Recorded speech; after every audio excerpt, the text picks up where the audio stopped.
आइए शुरुआत करते हैं अच्छी और सच्ची खबरों की। सिर्फ सरहद की हिफाजत ही नहीं बल्कि देश में जहां कहीं भी लोग मुश्किल में होते हैं, हमारी सेना मदद के लिए हमेशा तैयार रहती है। जिंदगी बचाने के मिशन पर जी जान से जुट जाती है और जब सेना के जवान किसी मिशन पर होते हैं तो उसकी कामयाबी सुनिश्चित है। असम में बाढ़ से लाखों लोग प्रभावित हैं, लेकिन दूसरी एजेंसियों के साथ साथ सेना के जवान भी रेस्क्यू ऑपरेशन में जुटे हैं। आज जो तस्वीर हम आपको दिखा रहे हैं वो सेना के जज्बे की मिसाल है और इसे देखकर आपको अपनी सेना पर गर्व होगा। बाढ़ के पानी में एक मां अपने 6 दिन के बच्चे के साथ फंस गई, लेकिन सेना ने बच्चे और परिवार सभी को बचा लिया। कुणाल सर और एनडीसी बटालियन टीम ने हमारे बहुत मदद की। हमारे बच्चे के जुलाई में जन्म हुआ था, उसके बाद सर लोगों ने मिलकर हमें हमारे बच्चे को फ्लड सिस्टम से पार कराया। उनके लिए बहुत बहुत शुक्रिया, दिल से तहे दिल से उनका थैंक यू। आप लोग नहीं होते तो हम लोग जैसे बहुत मुश्किल में फंस जाता। बहुत हेल्प किए हम लोगों ने किया। पूरा बटालियन और हम भी दुआ करते हैं हमारा बेटा कभी फौजी बने, ये भी हम कोशिश करेंगे क्योंकि अभी तो जन्म हुआ है। और हम तो हाँ, ये टोपी आज मैंने पहना दी है। हाँ, पहना दी है। ठीक है सर। अल्लाह करे सबके भला हो, सर लोगों के भी बहुत अल्लाह करे सर लोगों को भी भला हो। बेटे की जान बचाने वाले देवदूतों के लिए इस महिला ने अपने खुदा से दुआ मांगी और ये खबर हम आपको विस्तार से आगे दिखाएंगे, लेकिन उससे पहले आपको एक बेटी के बारे में बताते हैं। अपनी शादी के दिन जब वो अपने दिवंगत पिता की कमी महसूस कर रही थी, उसे एक सरप्राइज मिला। शादी के मंडप में उसे उसके सामने पिता नजर आए। ये सरप्राइज असल में भाई की तरफ से बहन के लिए एक तोहफा था। देखिए दिल को छूने वाली ये रिपोर्ट।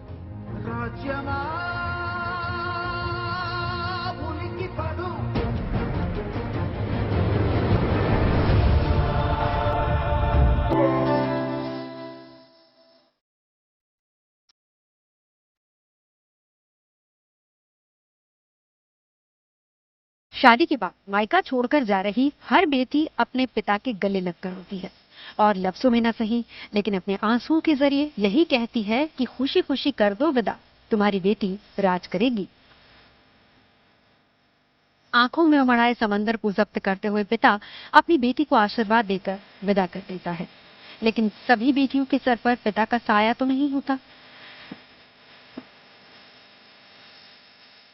शादी की चहल पहल और रौनक के बीच ये दुल्हन भी अपने पिता की कमी महसूस कर रही थी।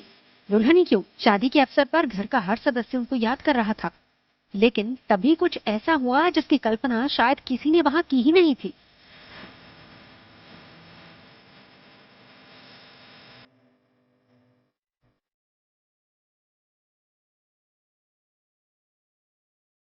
दुल्हन देखती रह गई, मां को यकीन तक नहीं हुआ, रिश्तेदार हैरान। गम और खुशी का ऐसा संयोग जहां लफ्ज बेमायने हो जाते हैं। सामने दिवंगत पिता की मोम से बनी हुई मूर्ति थी, लेकिन ऐसा लग रहा था जैसे वो अभी बोल पड़ेंगे।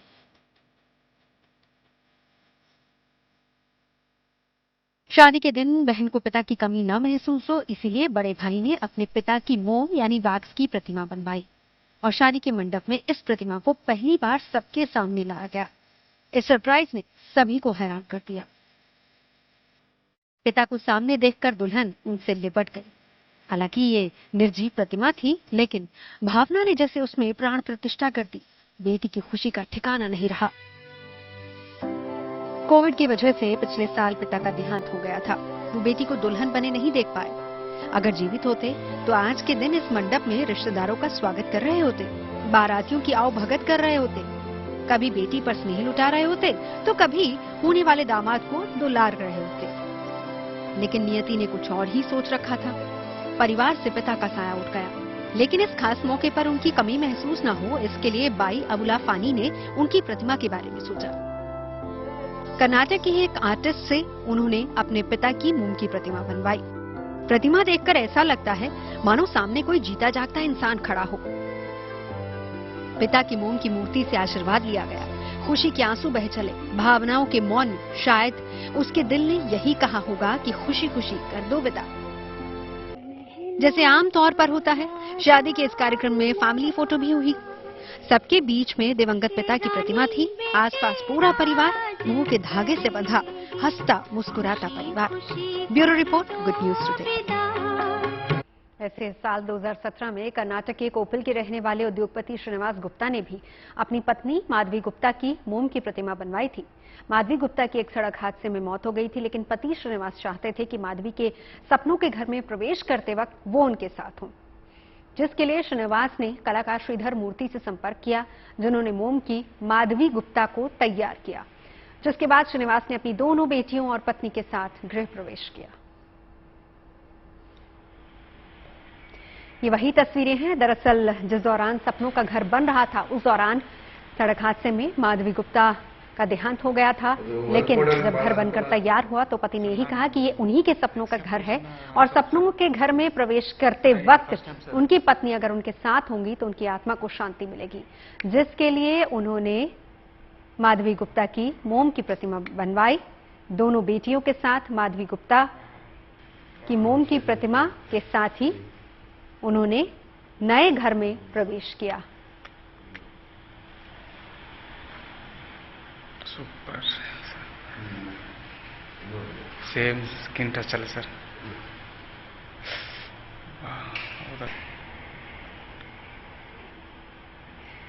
कर्नाटक के एक कलाकार ने इस मोम की प्रतिमा को तैयार किया था, जो हूबहू माधवी गुप्ता की तरह ही नजर आती थी। हालांकि उस दौरान में बेटियां भी इस प्रतिमा को देखकर, इस मूर्ति को देखकर समझ नहीं पाई थी क्या वाकई ये एक मूर्ति है या फिर असल में उनकी मां सामने बैठी है। नए घर में प्रवेश करने से पहले श्रीनिवास गुप्ता ने अपनी पत्नी माधवी गुप्ता का मोम का स्टैचू बनवाया। हाँ सर,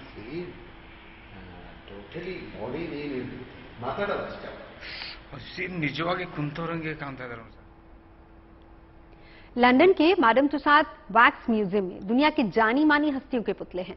ये म्यूजियम कई देशों में है और लोगों की पसंदीदा जगह भी है। पुतलों के साथ सेल्फी लेना लोगों को अच्छा लगता है। पिछले कुछ वर्षों में देश में मोम के पुतले बनवाने का चलन बढ़ा भी है। पुणे के लोनावला में एक शानदार वैक्स म्यूजियम है, जहां कई जानी मानी हस्तियों और महापुरुषों की प्रतिमा रखी गई है। इसके अलावा कर्नाटक में भी मोम के पुतले बनाने वाले कलाकार हैं।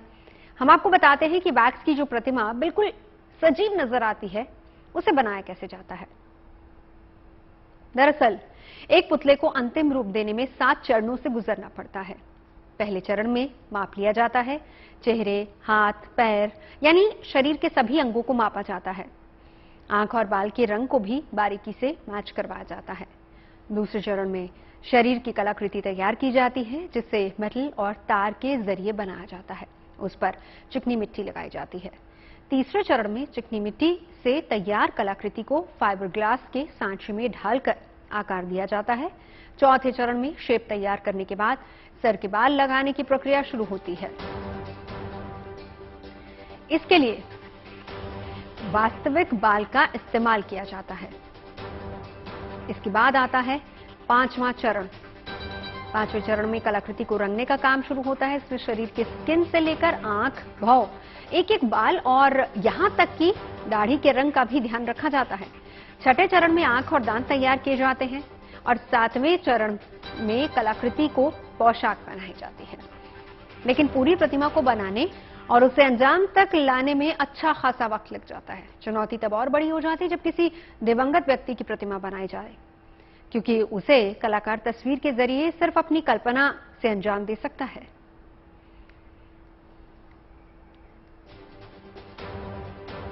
चलिए रुक करते हैं अगली अच्छी खबर का। असम की बाढ़ में अब तक लाखों घर बर्बाद हो चुके हैं, लेकिन अच्छी खबर यह है कि एनडीआरएफ और एसडीआरएफ के साथ सेना का रेस्क्यू ऑपरेशन युद्ध स्तर पर चल रहा है।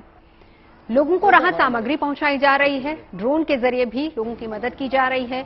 लोगों तक जिंदगी और राहत की उम्मीद पहुंचा रहे जलवीर बाढ़ पीड़ितों के लिए किसी देवदूत से कम नहीं है। देखिए जरा।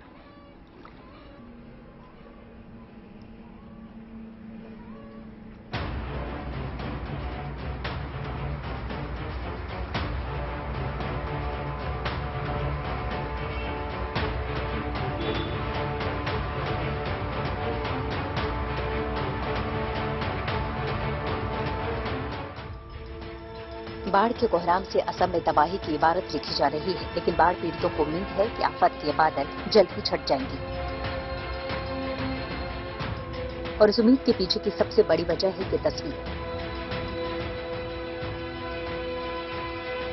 यह आज असम से आई राहत और बचाव की सबसे खूबसूरत और दिल को छू लेने वाली तस्वीर है।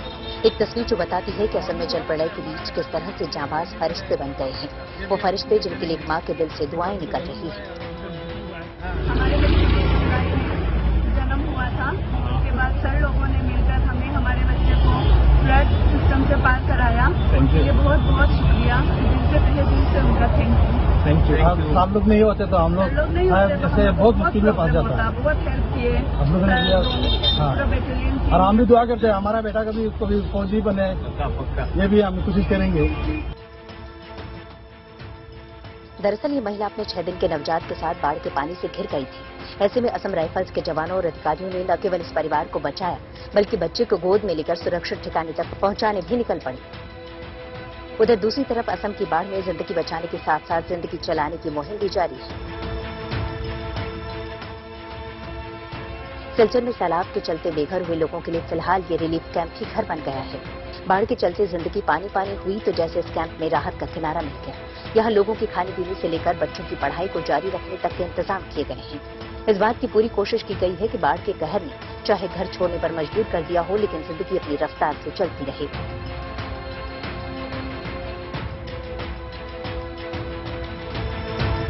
लेकिन सिलचर के कई इलाके ऐसे हैं जहां लोग अब भी अपने घरों में फंसे हैं। इन इलाकों में हालात इतने बदतर हो चले हैं कि लोग घरों से बाहर निकलने के लिए तरस रहे हैं। बाढ़ का पानी घरों और गलियों में इतना ज्यादा भर गया है कि लोग छतों पर शरण लेने के लिए मजबूर हैं। सेना के जवान राहत सामग्री को रस्सी के जरिए पहुंचा रहे हैं, क्योंकि बाढ़ का पानी नीचे घरों में भरा हुआ है। इसके अलावा बाढ़ पीड़ितों को राहत सामग्री पहुंचाने के लिए ड्रोन की मदद ली जा रही है। राहत के बीच ही राहत का इंतजाम भी किया गया है। सरकार की कोशिशों पर बाढ़ पीड़ितों का हेल्थ चेकअप किया जा रहा है और उन्हें जरूरी दवाइयां भी दी जा रही हैं। ऐसे आ रही है, लोगों का तो मानसिक का भी थोड़ा प्रॉब्लम हो रहा है। उनसे सडनली 1 महीने में दो से फ्लड आ गया, तो इन लोगों से लोगों का बहुत कुछ प्रॉब्लम हो रहा है। तो इसलिए हम लोगों को मेंटल सपोर्ट देने के लिए और थोड़ा मेडिसिन, यहाँ पे मेरा ज़्यादा से ज़्यादा लोग साइकेट्रिक पेशेंट है, उन लोगों को भी मेडिसिन देने के लिए और थोड़ा बच्चों लोगों के लिए खाना वगैरह लेकर आज पहली बार मैं यहाँ पे आया हूँ। इसके अलावा इन्हें सरकारी राशन में गेहूं, चावल, चीनी और तेल भी दिया जा रहा है, ताकि बाढ़ के बीच में कम से कम इन्हें खाने पीने की कमी का सामना न करना पड़े।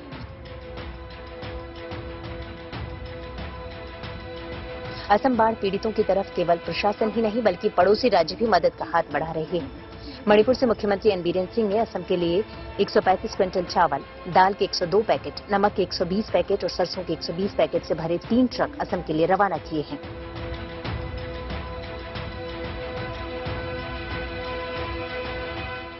So I think that it is our sole responsibility as a neighboring state, and they are all our family, friends, brothers and sisters. So when they are in trouble, it is our sole responsibility to have whatever we have. So today we are sending the SDRF, State Disaster Repatriation Force team, 40 people with well trained to help the suffering people in Assam, along with some food items. मदद की इन कोशिशों के बीच फिलहाल गनीमत ये है कि पिछले कुछ दिनों में बाढ़ से थोड़ी राहत मिली है। वहीं बारिश रुकने से बाढ़ का पानी कम होना शुरू हो गया है, जिससे लोगों ने राहत की सांस ली है।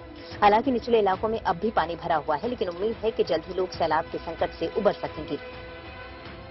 सिलचर से दिलीप सिंह, जोरहट से पूर्ण विकास के साथ पल्लव बोरा, गुवाहाटी, गुड न्यूज टुडे।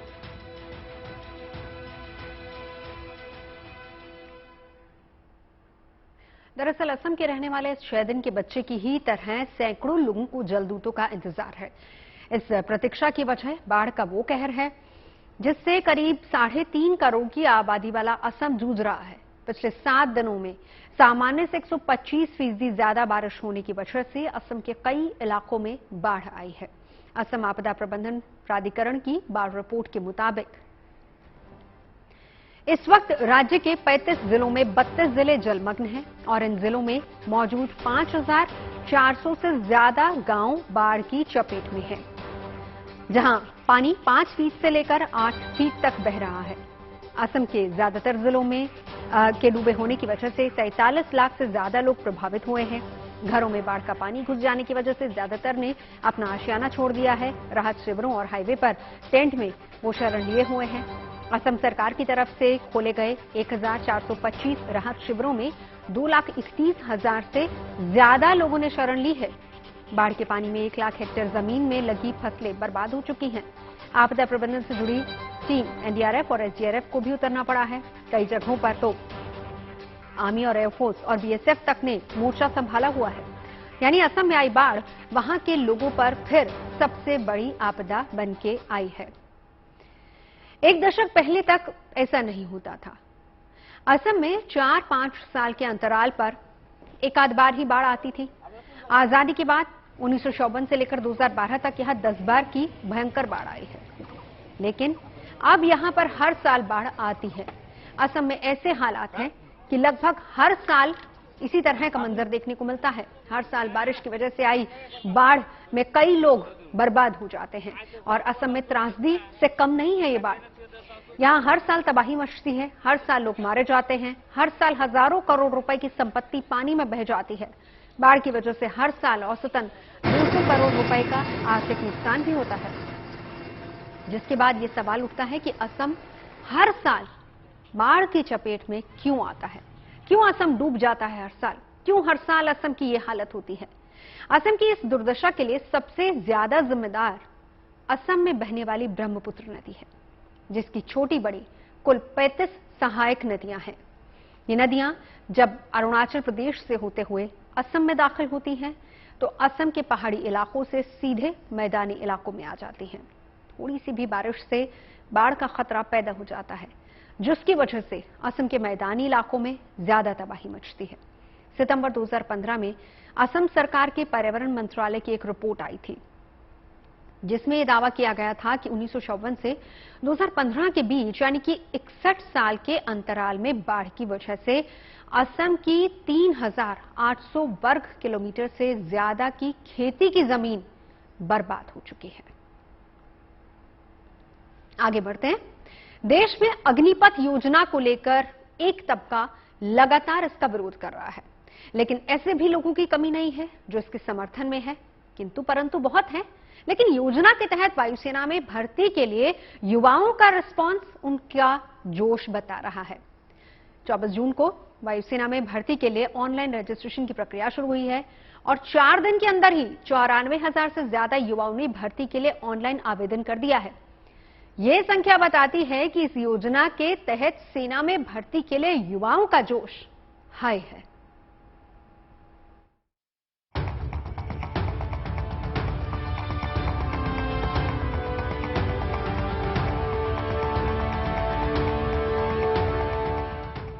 हजारों नौजवानों का भारतीय सेना में नौकरी का सपना साकार होने वाला है। अग्निपथ टीम के तहत युवाओं में जोश और जुनून नजर आ रहा है। अग्निवीर बनने के लिए देश भर में युवा बढ़ चढ़कर रजिस्ट्रेशन करा रहे हैं। वायुसेना ने अग्निपथ योजना के तहत 24 जून की सुबह ऑनलाइन आवेदन शुरू किए थे, जो 5 जुलाई तक चलेंगे। लेकिन इस योजना के लिए युवाओं के जोश का अंदाजा इस बात से लगाया जा सकता है कि अब तक इस योजना के तहत वायुसेना में भर्ती में 94,000 से ज्यादा युवाओं ने रजिस्ट्रेशन करवाया है। रविवार यानी 26 जून तक ये आंकड़ा 56,960 था। अग्निवीर वायु यानी एयरफोर्स के लिए इसमें क्या क्या चीजें हैं, एक तो हमें बताइए कि रजिस्ट्रेशन के लिए क्या चीज जरूरी है? कैंडिडेट नेम है, पेरेंट्स नेम है, ईमेल आईडी डालना है अपना, नेशनलिटी, जेंडर, मोबाइल नंबर और ये मैम कैप्चा है। हाँ, ओटीपी जनरेट होगा। ओटीपी जनरेट होगा, उसके बाद हम इसको डायरेक्टली साइन अप कर सकते हैं। यानी एक लॉगिन बनाने के लिए ये जो ओटीपी है वो जनरेट होगा, यानी जो कैंडिडेट है वो रजिस्टर इसमें हो जाएंगे। उसके बाद साइन अप करना है, सीधा मेरा लॉगिन हो जाएगा इसमें और फॉर्म फिल। आसान है ये? आसान क्या मैम, इतना उत्साह है कि आसान हो जा रहा है ये ऑटोमेटिक। देखिए, आयुष के चेहरे की मुस्कान बता रही है आसान हो जा रहा है। बहुत ज़्यादा इसमें डिटेल्स की भी ज़रूरत नहीं है, नाम की ज़रूरत है, नेशनैलिटी की ज़रूरत है, पेरेंट्स के नाम की ज़रूरत है और मोबाइल नंबर और उसके अलावा एक OTP जनरेट होगा, तो ये सारी डिटेल्स की ज़रूरत है। बिल्कुल, हम देख रहे हैं यहाँ पर बहुत ही आसान है ये, और रजिस्टर करना तो कम से कम बहुत आसान है, और इसको रजिस्टर करते ही आप उसमें आ जाएंगे कि आप इसके लिए रजिस्टर हो गए हैं। उसके बाद की प्रक्रिया इसके बाद होगी। वायुसेना में भर्ती के लिए जिस तरह रजिस्ट्रेशन कराया जा रहा है वो युवाओं के जोश और जुनून की गवाही दे रहा है। इन युवाओं की परीक्षा के लिए भारतीय वायुसेना ने मॉडल पेपर जारी कर दिया है।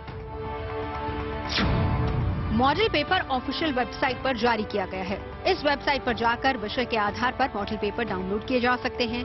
मॉडल पेपर के जरिए कैंडिडेट्स परीक्षा में पूछे जाने वाले सवाल और उसके पैटर्न के बारे में भी जानकारी हासिल कर सकते हैं। बच्चे साइंस स्ट्रीम से हमारे होंगे, उसमें इंग्लिश, मैथ और फिजिक्स मिलेगा, और जो अदर देन साइंस वाले होंगे उनको लॉजिकल रीजनिंग, GA और इंग्लिश भी साथ में इंक्लूड होगी। बिल्कुल, अगर हम इसकी स्टेजेस की बात करें, कौन कौन से स्टेजेस होंगे इसमें, जो बच्चा क्वालिफाई करेगा कैसे, सबसे पहला काम होगा हमारा रिटन एग्जाम का होगा। उसके बाद जो बच्चे रिटन एग्जाम क्वालिफाई करेंगे तो जो नंबर ऑफ वैकेंसीज है उससे 16 to 17 गुना ज्यादा बच्चे बुलाए जाएंगे। उसके बाद उनका क्या होगा, सेकेंड स्टेज में CSE होगा, उसके बाद उनका PET और PMT होगा। मीन्स PET का मतलब है उनकी जो रेस और ये सारी चीजें होंगी, इसमें मेजरमेंट होगा, उनकी हाइट, चेस्ट, ये सारी काम होंगे। फिर उसके बाद फोर्थ स्टेज में उनके डॉक्यूमेंट वेरिफिकेशन, और लास्ट स्टेज में कहाँ जाएंगे, वो मेडिकल पे लिए। अग्निवीरों के लिए ये कोई मायने नहीं रखता कि उनकी सेवा 4 साल की है या फिर 20 साल की। इनकी बस एक ही ख्वाहिश है कि वो सेना में जाकर देश की आन बान और शान के लिए मर मिटने को तैयार हैं। फिलहाल वायुसेना ने अग्निपथ योजना के तहत भर्ती शुरू की है। इस योजना के तहत थल सेना और नौसेना में अग्निवीर बनने के लिए 1 जुलाई से आवेदन शुरू होंगे। Bureau report, good news today. Agnipath योजना का भले ही देश में विरोध हुआ हो, लेकिन ऐसे भी लाखों छात्र हैं जिनमें सेना में जाने का जज्बा इस योजना के आने से शुरू हो गया है। अग्निपथ स्कीम के लॉन्च होने के बाद से ही उम्मीदवार भर्ती की तैयारी में जुट गए हैं, और खास बात यह है कि इस योजना के तहत एयरफोर्स में 10वीं पास से लेकर डिप्लोमा होल्डर, वोकेशनल कोर्स उम्मीदवार भी अग्निवीर बनने के लिए आवेदन कर सकते हैं। आवेदन से लेकर सिलेक्शन तक पूरी प्रक्रिया है, जिसे गुजरते हुए अग्निवीरों को ट्रेनिंग के लिए भेजा जाएगा। एयरफोर्स में अग्निवीरों के लिए सिलेक्शन को 4 फेज में समझा जा सकता है। फेज 1, इसकी बात करें तो फेज 1 में सबसे पहले ऑनलाइन टेस्ट होगा, जिसमें ऑब्जेक्टिव सवाल आएंगे। इंग्लिश के पेपर को छोड़कर सभी पेपर्स 2 भाषाओं में ऑप्शन दिया जाएगा, जिसमें इंग्लिश और हिंदी दोनों भाषाएं हैं। ऑप्शन में कोई भी सिलेक्ट की जा सकती है। ये टेस्ट 24 जुलाई से 31 जुलाई 2022 के बीच होगा, और इसके बाद भर्ती का दूसरा चरण शुरू होगा। फेज 2 के तहत फिजिकल फिटनेस टेस्ट किया जाएगा, यानी फेज 2 के लिए 10 अगस्त 2022 को एडमिट कार्ड जारी किए जाएंगे। 21 अगस्त से 28 अगस्त तक फिजिकल फिटनेस टेस्ट होगा। वहीं फेज 3 में भी भर्ती के तीसरे चरण की शुरुआत होगी, जिसके तहत 29 अगस्त से 8 नवंबर तक मेडिकल एग्जामिनेशन किया जाएगा। मेडिकल टेस्ट के बाद आएगा भर्ती का चौथा चरण। फेज 4 में भर्ती के तीनों चरणों में पास होने वालों की लिस्ट जारी होगी, यानी 1 दिसंबर 2022 को वायुसेना में जाने वाले अग्निवीरों के नाम जारी किए जाएंगे। वहीं इन अग्निवीरों के लिए एयरफोर्स पहले ही साफ कर चुका है कि अग्निवीर भी सभी सैन्य सम्मान और पुरस्कारों के हकदार होंगे। अन्य जवानों की तरह इन्हें साल में 30 दिन की छुट्टी भी दी जाएगी, और इसके अलावा बीमार होने पर डॉक्टर की सलाह पर सिक लीव भी मिलेगी। अग्निपथ योजना के फायदे को देखते हुए अग्निवीर इसका विरोध छोड़ रजिस्ट्रेशन शुरू कर चुके हैं, और परीक्षा के लिए तैयारी जोरों पर है। कोचिंग सेंटर्स में छात्र कैसे कर रहे हैं तैयारी, देखिए हमारे संवाददाता मनीष औरसिया की रिपोर्ट। अग्निवीर बनने के लिए 24 जून से रजिस्ट्रेशन शुरू हुए, और देश के युवाओं ने अपना उत्साह, अपना मत पूरी तरीके से दिखा दिया है, क्योंकि महज 4 दिन के भीतर 1 लाख लगभग युवा इस अग्निवीर के लिए रजिस्ट्रेशन कर चुके हैं। इंडियन एयरफोर्स ने ये रजिस्ट्रेशन की प्रक्रिया शुरू की थी। अब इन बच्चों के रजिस्ट्रेशन हो चुके हैं और तैयारी शुरू हो चुकी है एग्जाम देने के लिए। हम मौजूद हैं पिनाकल कोचिंग में, और यहाँ पर क्लासेस चल रही हैं उन बच्चों की जो अब रजिस्ट्रेशन करवाने के बाद बैठेंगे, एग्जाम में अपीयर होंगे। क्या नाम है आपका? आशुतोष। रजिस्ट्रेशन हो गया, अब तैयारी किस तरह से आगे बढ़ रही है, किन किन चीज़ों पर फोकस कर रहे हैं? सर मेन तो हमारी रीजनिंग और मैथ्स पे ज़्यादा फोकस चल रही है और जनरल साइंस तो हमारी मतलब ऐसे हर चीज़ में यूज़ होती है तो वो तो साथ साथ है। अभी आपको क्या लग रहा है कि आप तैयारी बहुत दिन से कर रहे हैं, लेकिन फिर भी कौन सी चीज़ें हैं जो बाकी रह रही हैं जिन पर आपको खास ध्यान देना है? सर मैथ्स हो गया और मतलब तो जैसे जैसे सिलेबस अभी पता चला है तो कुछ चैप्टर्स हैं रीजनिंग के, मैथ्स के और कुछ जीएस वीएस के, तो उसके ऊपर ज़्यादा मेहनत करनी पड़ेगी। अभी एग्जाम पास में आ गया है लगभग, कैसे क्या तैयारी है? सर तैयारी बहुत पहले से चल रही थी हमारे लोगों की, पर जैसे ये फॉर्मेट चेंज हुआ है तो इसके हिसाब से कुछ चीज़ें नई ऐड हुई हैं इसमें, जैसे कि 80 to 90% चीज़ें वही हैं जो पुरानी थी, पर बाकी की जो चीज़ें हमें उन पर फोकस करना है। जो रजिस्ट्रेशन हुए हैं वो उम्मीद से काफी ज्यादा है, 4 दिन में 1 लाख, अभी तो बहुत लंबा वक्त बाकी है। लग रहा है कि कंपटीशन बढ़ गया है, मामला टाइट हो गया है? बहुत ज़्यादा। तो आपकी तैयारी कैसी चल रही है? नॉर्मल, अभी तो फिलहाल नॉर्मल से ऊपर चल रही है। अच्छा, कौन कौन सी चीजें हैं जो आपको लगता है कि ज्यादा फोकस करना है उस पर, और किस पे लग रहा है कि ठीक है आराम से हो जाएगा? मेन तो सबके लिए मैथ्स ही होता है जिस पे ज़्यादा फोकस करना पड़ता है, बाकी सबके अपने अपने माइंडसेट होता है। कोई किसी की रीजनिंग कमज़ोर होती है, किसी की कुछ जनरल अवेयरनेस कमज़ोर होती है, तो मेरे लिए रीजनिंग पे थोड़ा ज़्यादा है। रजिस्ट्रेशन थोड़ा टफ हो जाएगा, लेकिन जिन बच्चों ने रजिस्ट्रेशन किया है वो सब कुछ जानते हैं, समझते हैं। ये बात 1-2 सवाल की नहीं है, ये बात इनकी लाइफ का है, इनके सपनों का है कि इन्हें सेना का हिस्सा बनना है, और ये अपना सपना पूरा करने के लिए पूरी तरह से तैयार और डेडिकेटेड दिखाई पड़ रहे हैं। कैमरामैन दलवीर के साथ Manish Chaurasia, good news today, Noida. आगे बढ़ते हैं, बात G7 की करते हैं। चीन की चालबाजियों पर सिर्फ भारत की नजर नहीं है, बल्कि अमेरिका समेत दुनिया के दूसरे ताकतवर देश भी परेशान हैं। और इसीलिए जब जर्मनी में G7 की बैठक हुई तो चीन को रोकने की रणनीति पर मंथन हुआ। और अच्छी खबर यह है कि अमेरिका और दूसरे देशों के साथ मिलकर भारत ने चीन के BRI यानी कि बॉर्डर एंड रोड इनिशिएटिव की काट खोज ली है। बुनियादी ढांचे के विकास के लिए एशिया से यूरोप और अफ्रीका तक भारी भरकम निवेश की योजना तैयार की गई है। और उससे भारत को फायदा क्या होगा, समझिए जरा।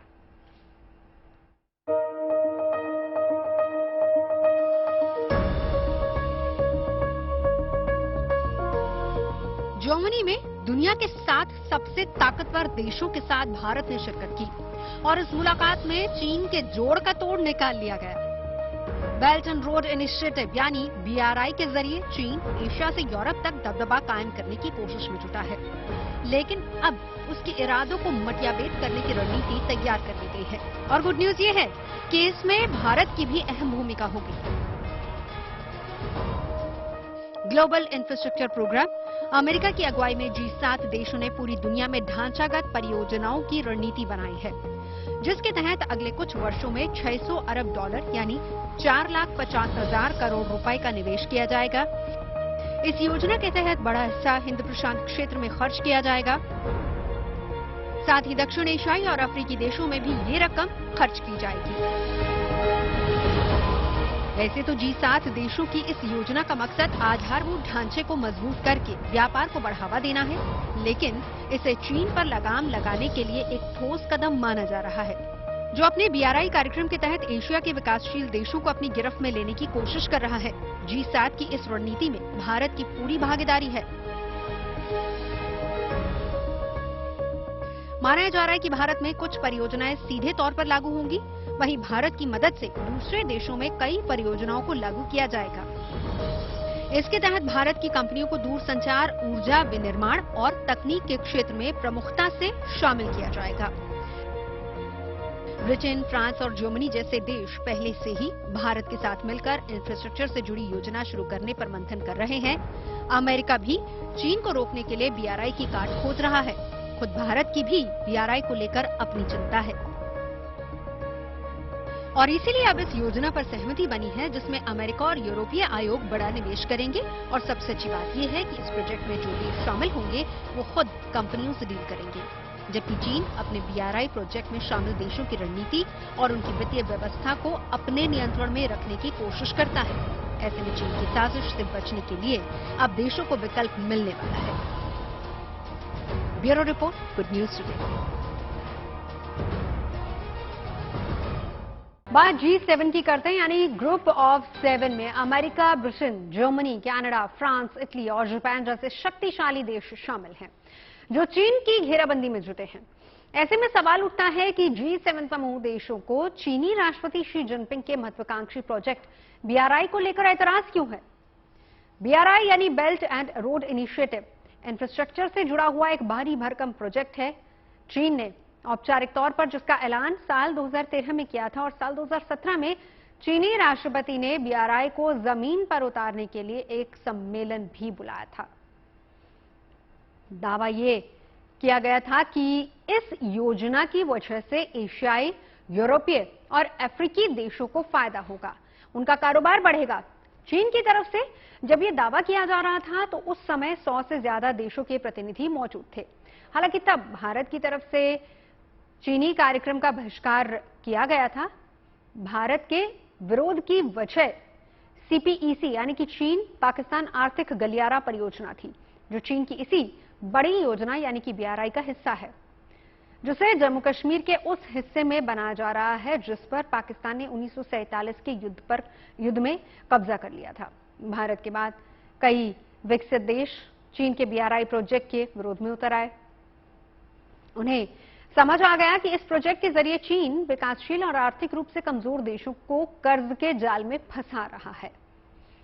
साल 2018 में सेंटर फॉर ग्लोबल डेवलपमेंट की रिसर्च में ये बात सामने आई थी कि BRI परियोजना की वजह से पाकिस्तान और श्रीलंका समेत 23 देश गंभीर ऋण संकट में फंस गए हैं।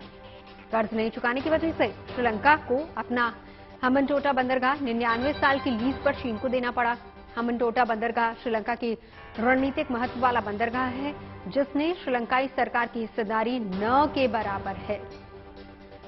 महज 2 करोड़ 20 लाख आबादी वाले देश के लोगों की बुनियादी जरूरतें भी पूरी नहीं हो पा रही हैं।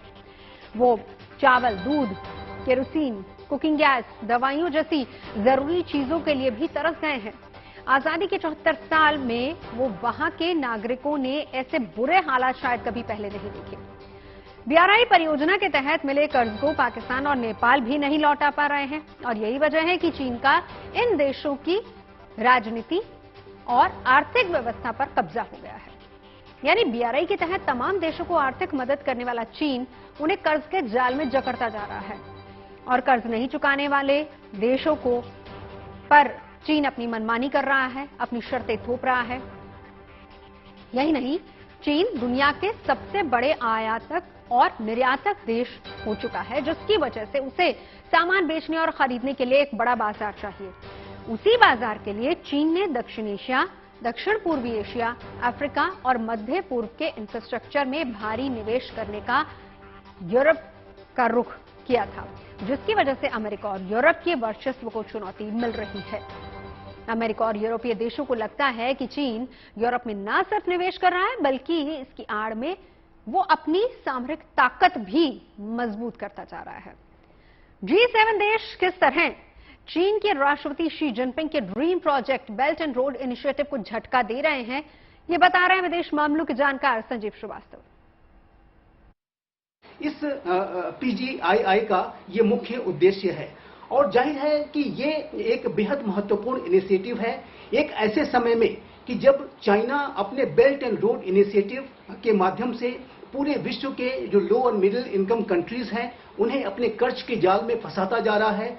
चाइना एक प्रीडेटरी इकोनॉमिक्स को कंडक्ट कर रहा है, एक डेब्ट ट्रैप डिप्लोमेसी के आधार पर चाइना विश्व में आर्थिक उपनिवेशवाद को बढ़ावा दे रहा है।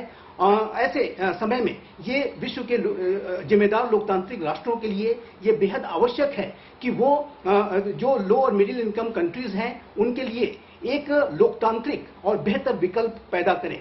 और जाहिर है कि चाइना के आर्थिक उपनिवेशवादी नीतियों पर भी लगाम लगाना बेहद आवश्यक है।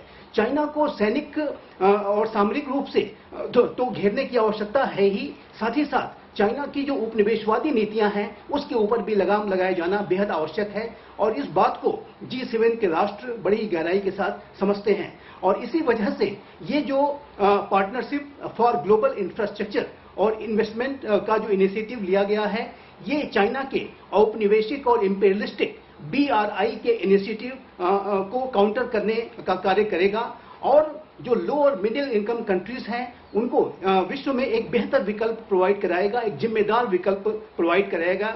और वो चाइना की जो डेब्ट ट्रैप की जो डिप्लोमेसी है, जो चाइना उनको कर्ज के जाल में फंसाने की साजिशें रच रहा है, उससे वो अपने आप को बचा पाएंगे। आगे बढ़ते अब खबर भारत के उद्योग जगत से। भारत के सबसे रईस मुकेश अंबानी ने अपनी कंपनी रिलायंस जियो के डायरेक्टर पद से इस्तीफा दे दिया है। ऐसे उन्होंने अगली पीढ़ी को कमान देने के लिए किया है। मुकेश अंबानी के इस्तीफे के एक दिन बाद उनके बड़े बेटे आकाश अंबानी को रिलायंस जियो के बोर्ड का चेयरमैन बनाया गया है। मार्केट रेगुलेटरी सेबी को दी गई जानकारी में कंपनी ने बताया कि 27 जून 2022 को बोर्ड की मीटिंग रखी गई थी। रिलायंस जियो के बोर्ड ने आकाश अंबानी को बोर्ड के चेयरमैन नियुक्त करने पर मंजूरी दे दी। आगे बढ़ते हैं। अमरनाथ यात्रा जो 30 तारीख से विधिवत शुरू होने जा रही है, इसके लिए भक्तों का जम्मू पहुंचने का सिलसिला लगातार जारी है। यहां बेस कैंप में भक्तों का पंजीकरण यानी कि रजिस्ट्रेशन शुरू हो चुका है। बुधवार को सुबह 4 बजे पहला जत्था रवाना भी हो जाएगा और इस बार श्रद्धालुओं की सुरक्षा को लेकर उनकी सहूलियत का खास इंतजाम किया गया है। अमरनाथ यात्रा शुरू होने से होटल मालिकों के चेहरे भी खिले हुए हैं। टैक्सी ऑपरेटर्स ने श्रद्धालुओं के लिए खास छूट का ऐलान किया है। पिछले 2 सालों से कोरोना के चलते अमरनाथ यात्रा नहीं हो पाई थी, जिससे यहां का पर्यटन कारोबार भी ठप पड़ा और इस पवित्र अमरनाथ यात्रा से यहां के कारोबार को भी पटरी पर आने की उम्मीद है। और सबसे ज्यादा खुश घोड़े वाले और पिट्ठू वाले हैं।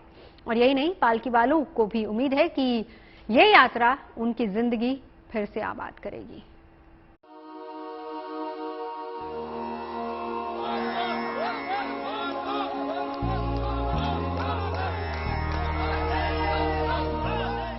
भक्ति का नाद है,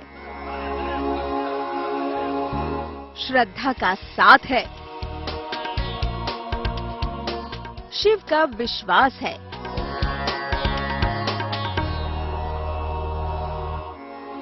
शिव भक्तों का पहला जत्था जम्मू पहुंच चुका है, जहां शिव के जयकारों से इलाके का आसमान गूंजने लगा है। यहां श्रद्धालुओं के लिए तैयारियां पूरी कर ली गई है। सुरक्षा सुविधा से लेकर हर तरह के इंतजाम न केवल प्रशासन देख रहा है, बल्कि जम्मू कश्मीर के लेफ्टिनेंट गवर्नर मनोज सिन्हा खुद जायजा ले रहे हैं। जम्मू के भगवती नगर में रात्रि निवास बनाया गया है, जिसे सभी सुविधाओं से लैस किया गया है। लेफ्टिनेंट गवर्नर मनोज सिन्हा ने यहां पहुंचकर सुरक्षा के साथ दूसरी सुविधाओं को बारीकी से परखा। श्रद्धालुओं की सभी जरूरतों के सामान के साथ हिफाजत के साथ यात्रा हो, इसके लिए अफसरों के साथ बाकायदा एक बैठक भी की गई। साथ ही राज्यपाल ने ये भी भरोसा जताया कि भोलेनाथ की कृपा से यात्रा हो या फिर इससे जुड़े इंतजाम ये पहले से बेहतर ही होंगे। बाबा अमरनाथ के श्रद्धालु आएंगे, यूटी प्रशासन ने मेहनत करके व्यवस्था को बेहतर बनाने का इंतजाम किया है। मुझे लगता है कि हमको और आपको चिंता करने की जरूरत नहीं है।